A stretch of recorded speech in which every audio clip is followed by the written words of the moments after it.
I'm Kyle Gorman with the Employer Blueprint, and today we're going to talk about giving criticism in the workplace.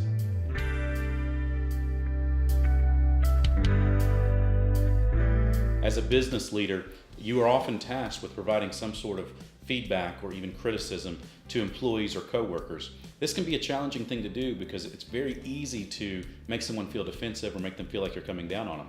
So these are some great tips to help you understand how you can provide this level of criticism, but to do it in a healthy and productive way.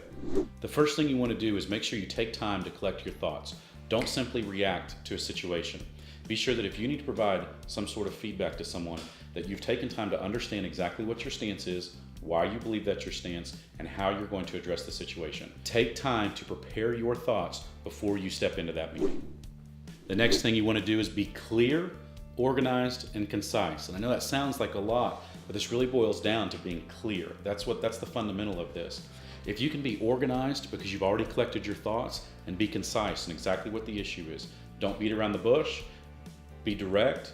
Be clear with what you're trying to say. Make sure that when the person sitting across from you that you are providing that criticism to, make sure that they understand that this is what we're here for. This is what we came to address. And by the time we walk out of this room, they're going to understand exactly what your stance was and what you were trying to address with them. So you want to be very clear, organized, and concise whenever you go to deliver that message. You also want to be sure that when you have this meeting, you do so when everyone's calm, because it's going to be a difficult discussion and it's going to be a difficult time. And if that means you need to put it off a day or maybe a few hours or maybe even a few days, then that's what you need to do. But don't do this in the heat of a moment. Don't do this when someone just came in from a bad sales call, or they just came in from a bad meeting with someone else, or maybe with a bad client.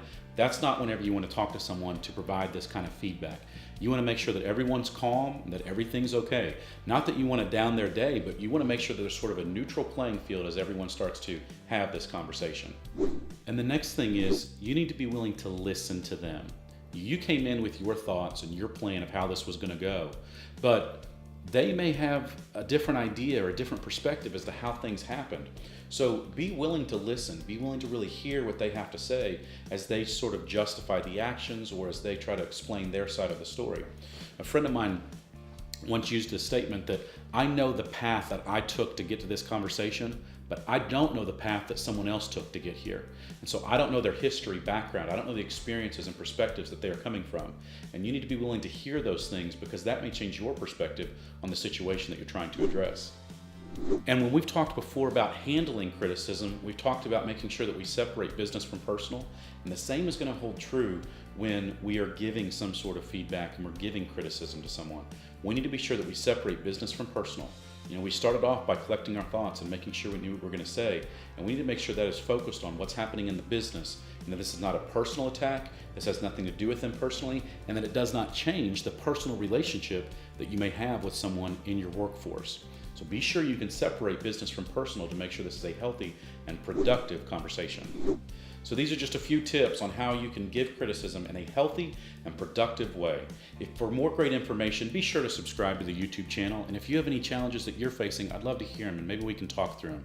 I'm Kyle Gorman with the Employer Blueprint.